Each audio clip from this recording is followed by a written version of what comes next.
Առավոտից սկսել են լայնամասշտաբ ձերբակալություններ եւ երեք, չգիտեմ, նկատեցիք թե չէ,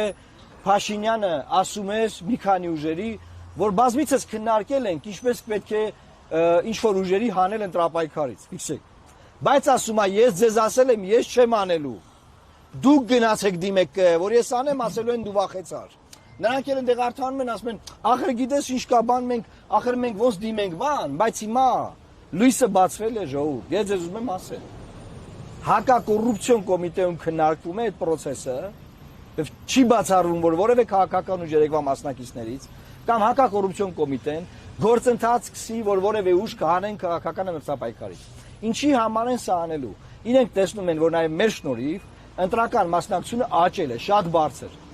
բարձր։ Հիմա ինչա պետք անել իրենց։ Ընտրական մասնակցության շեմը գցել, դա հնարավոր է անել միայն ինչ որ ուժի հանելով, որ դեպրեսիա մտնի եւ ժողովուրդը չգնա ընտրական տեղամաս, ինքը իր մոբիլիզացված ընտրողով բերի ընտրողին եւ հաղթի։